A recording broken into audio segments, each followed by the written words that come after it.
हाय दोस्तों, मैं हूँ पुण्य। तो कई दिनों के लगातार बारिश होने के बाद आज धूप देखने को मिली है। जैसे ही धूप आई मानो गार्डन में दोबारा जान से आ गई। जब लगातार बारिश हो रही थी तब मुझे ऐसा लग रहा था जितने भी बर्ड्स बने हैं जो ब्लूम होने के लिए बाकी है वो सारे खराब हो जाएंगे। विंटर डेज में अगर लगातार बारिश हो तो हमारी जो मेहनत होती है कई गुना बढ़ जाती है। इवन यहाँ पर अभी भी बहुत ज़्यादा सर्दी हो रही है। अब दोस्तों मेरे ग्राउंड के ये वाले पार्ट देखिए कितना सुंदर दिख रहा है। चारों तरफ फुल ही फुल नज़र आ रहे हैं, ज़्यादातर पिंक एंड रेड। आप लोग के साथ मैंने कई वीडियो में शेयर किया था करके कि मेरे ग्राउंड के ये वाले हिस्से में बिल्कुल भी धूप नहीं आती है। मगर जैसे ही अब फरवरी के लास्ट में हम लोग पहुंच गए हैं, अब देखिए धीरे धीरे मौसम में भी बदलाव आने के कारण यहाँ पर हल्की हल्की धूप आने स्टार्ट हो गई है। मगर यहाँ असम में अभी भी बहुत ज़्यादा सर्दी हो रही है। अब तो आप लोगों को यकीन हो ही गया होगा ना करके कि अगर हमारे गार्डन में बिल्कुल भी धूप नहीं आती है, जैसे कि मेरे गार्डन में इस पार्ट में, फिर भी हम उस वाले पार्ट को फूलों से भर सकते हैं और ज़बरदस्त फ्लावर्स ले सकते हैं विंटर डेज में। तो देखिए ये सारा पार्ट मेरा फूलों से भर चुका है। अगर मैं कहूँ ऐसा कौन सा फ्लावर प्लांट है जो शेडी एरिया में विंटर में सबसे ज़्यादा फूल हमें देंगे, तो अगर मैं गलत नहीं तो मेरे ख्याल से इम्पेशन के फ्लावर प्लांट। अगर हमारे गार्डन में कोई भी एक इम्पेशन के फ्लावर प्लांट आ जाते हैं तो उसकी कटिंग लगा लगा कर हम अपने पूरे गार्डन को भर सकते हैं, स्पेशली शेडी एरिया में अगर आप फूल पाना चाहते हैं। मगर दोस्तों इस प्लांट को ग्रो करना तो बहुत ही आसान है, मगर इसको संभालना उतना ही मुश्किल है। अगर आप लोगों ने इनकी केयरिंग को अच्छे से जान लिया तब आपके प्लांट्स बिल्कुल भी ख़राब नहीं होंगे, बल्कि इस सीज़न के बाद इनको सेव करके नेक्स्ट सीज़न फिर से इनको ग्रो करके कंटिन्यू कर सकते हैं। जिस तरह से मैं जितने ही ग्राउंड में लगाए हैं उतने ही मैंने पॉट में भी लगा के रखे हुए हैं। मैं पॉट वाले जो फ्लावर प्लांट हैं उनको सेव कर लूँगी, जो मैं हर साल ऐसे ही करती हूँ। तो चलिए जानते हैं, सबसे पहले इनके सॉइल की बात कर लेते हैं। जब भी इम्पेशन के फ्लावर प्लांट को ग्रो करते हैं तो हमेशा वेल ड्रेन होना चाहिए। वेल ड्रेन का मतलब ये है कि जैसे ही हम पानी डालते हैं, पानी बिल्कुल भी नहीं रुकना चाहिए बल्कि उसको बह जाना चाहिए। ऐसी सॉइल बेस्ट होती है। उसके लिए एक भाग गार्डन सॉइल, एक भाग सैंड, और उसमें कोई भी खाद आप डाल सकते हैं फंगिसाइड को यूज़ करके, बस इतना सा ही। इन प्लांट्स पर मैं कभी केमिकल फर्टिलाइज़र का यूज़ नहीं करती, इसीलिए मे बी ये बहुत अच्छे से सर्वाइव होते हैं और साल भर साल ऐसे ही कंटिन्यू चलते रहते हैं। इनमें मैं कोकोपीट का भी यूज़ नहीं करती क्योंकि इनके जो स्टेम होते हैं इनमें पहले ही बहुत सारा पानी स्टोर रहता है। दूसरे विंटर फ्लावर प्लांट के मुताबिक इनकी जो केयरिंग होती है काफ़ी ज़्यादा होती है। सबसे पहले सुबह उठकर मेरा काम होता है इन प्लांट्स को अच्छे से क्लीन करना। इनके जो फ्लावर्स होते हैं वो ड्राई नहीं होते हैं, आप लोगों ने ये ज़रूर नोटिस किया होगा, बल्कि इनके जो पेटल्स होते हैं वो गलने स्टार्ट हो जाते हैं। एक बार में ही पूरे नहीं झड़ते, बल्कि एक एक करके इनके जो पेटल्स होते हैं वो गिरती रहती है। और जहाँ पर भी इनके सीड्स बनते हुए नज़र आते हैं उनको मैं तुरंत हटा देती हूँ।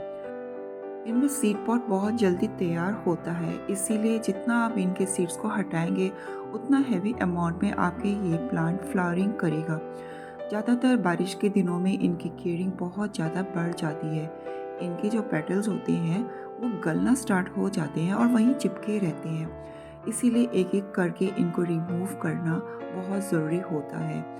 अगर ज़मीन पर कहीं पर भी कोई सूखे पत्ते या तो जो इनके पेटल्स है वो गिरे हुए नज़र आए तो उनको तुरंत हटा दें। अगर आपने थोड़ा बहुत आलस कर दिया इनकी साफ़ सफाई करने में तो आप देखेंगे आपके प्लांट्स गलना स्टार्ट हो जाएंगे, यानी कि ख़राब होना स्टार्ट हो जाएंगे। एक बार अगर ख़राब हो गए तो इन प्लांट को बचाना बहुत मुश्किल है। इसलिए मैंने कहा करके कि इन प्लांट्स को ग्रो करना तो बहुत ही इजी है, मगर इनको सरवाइव कराना, यानी कि साल भर साल ऐसे ही कंटिन्यू करना बहुत ही मुश्किल होता है। अगर हम इन प्लांट्स की केयरिंग को अच्छे से जान जाए तब बहुत ही इजी हो जाता है इनको सरवाइव कराने में। पानी देते वक्त भी थोड़ा ध्यान रखना पड़ता है, यानी कि इनमें शावरिंग तो बिल्कुल भी ना करें, ना ही सुबह और शाम का वक्त पानी देने का टाइम को चुनें, बल्कि दिन में आप बड़े आराम से दे सकते हैं।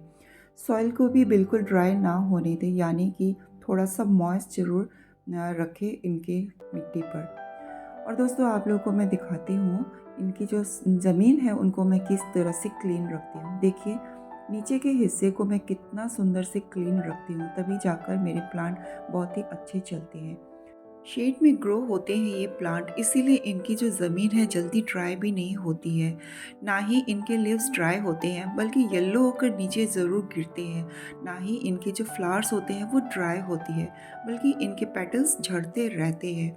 सुबह सुबह अगर हम उठ के देखते हैं विंटर डेज़ में तो गार्डन का ये हाल होता है, यानी कि चारों तरफ इनके पेटल्स नीचे बिखरे पड़े होते हैं। ओस की बूंदें देखिए पूरे प्लांट को कैसे गीला करके रखा हुआ है। सारे पेटल्स एक दूसरे से चिपक जाते हैं जो भी गल रहे हैं, इसीलिए बहुत ज़्यादा मेहनत करना पड़ता है। डेली सुबह उठकर पूरे प्लांटर को साफ़ करना पड़ता है, तब जाकर ये बहुत अच्छे चलते हैं। देखिए मैंने इवन छोटे से छोटे कंटेनर में भी इनको ग्रो करके रखा हुआ है। छोटे प्लांटर में भी देखिए कितने सुंदर से इनमें फ्लावर्स आ रही है। आप लोग जैसा चाहे इनको प्लांटर दे सकते हैं, ऐसे भी साइज़ में ये बहुत अच्छे ग्रो होते हैं और इनकी प्रोपोगेशन तो बहुत ही ईजी है। ज़्यादातर मैं इनको कटिंग से ही ग्रो करती हूँ। आप लोग इनके सीड से भी ग्रो कर सकते हैं। कटिंग से लगाए हुए जो प्लांट होते हैं वो जल्दी फ्लावरिंग स्टेज में आते हैं। इन प्लांट पर बहुत ही एक कॉमन डिजीज़ पाया जाता है, वो है पाउडरी मिल्ड्यू का अटैक। इसलिए आप हर समय अपने प्लांटर के कोई भी एक लीफ को ज़रूर पलट के देखिए। अगर आपको उन लीफ के नीचे एक पाउडर जैसा लेयर आपको दिखाई देगा तो आप समझ जाइए कि आपका ये प्लांट पाउडरी मिल्ड्यू के डिजीज़ से जकड़ चुका है।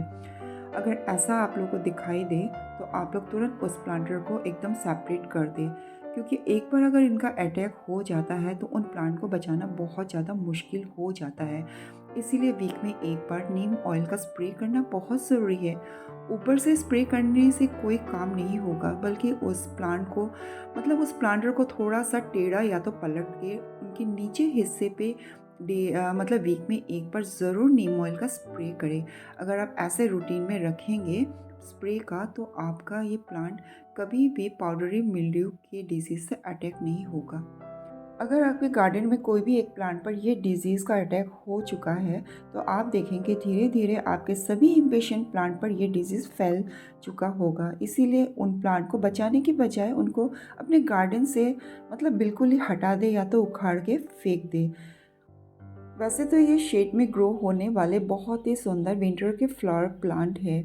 अगर आप विंटर डेज में फुल सनलाइट में भी इसको रखेंगे तभी भी ये ख़राब नहीं होंगे, मगर ध्यान देना पड़ता है समर डेज में। अगर आप लोगों ने इनको बचा के रखना है, इन प्लांटर्स को उठाकर ऐसे एरिया में रख दें जहाँ पर डायरेक्ट सनलाइट नहीं आती हो, ना ही इन पर डायरेक्ट बारिश की बूंदें गिरते हो। ऐसी जगह आप रख देंगे तो आपके प्लांट्स ज़रूर बचे रहेंगे और नेक्स्ट सीज़न फिर से इनको प्रोपोगेट कर सकते हैं इनकी कटिंग लगा लगा कर। मैं तो बस इसी तरह करती हूँ। इसलिए दोस्तों जिनके गार्डन में बिल्कुल भी धूप नहीं आती है मेरी तरह, तो आप लोग मायूस होना बंद कर दीजिए। इम्पेशन के फ्लावर प्लांट को लगाइए, ज़बरदस्त फ्लावरिंग करेंगे इवन शेडी एरिया में भी। देखिए मेरा ये वाला पार्ट कैसे फूलों से भर चुका है। यहाँ पर जितने भी आप लोगों को इम्पेशन के फ्लावर प्लांट दिख रहे हैं इनमें से मैंने कोई भी परचेज़ नहीं किया है, बल्कि पिछले साल के ही प्लांट हैं जिनको मैंने कटिंग लगा लगा कर पूरे गार्डन को इस तरह से भर दिया है। कितना सुंदर हो रहा है और कितना कलरफुल हो गया है ये वाला एरिया।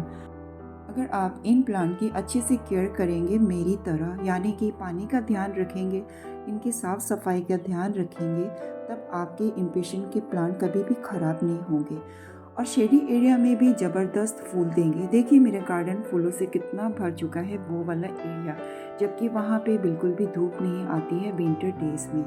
तो आज की वीडियो आप लोगों को कैसी लगी? अगर अच्छी लगी तो वीडियो को लाइक और चैनल को सब्सक्राइब करना ना भूलिए। तो अपने और अपने गार्डन का ढेर सारा ख्याल रखिए दोस्तों। Keep gardening, happy gardening, bye bye.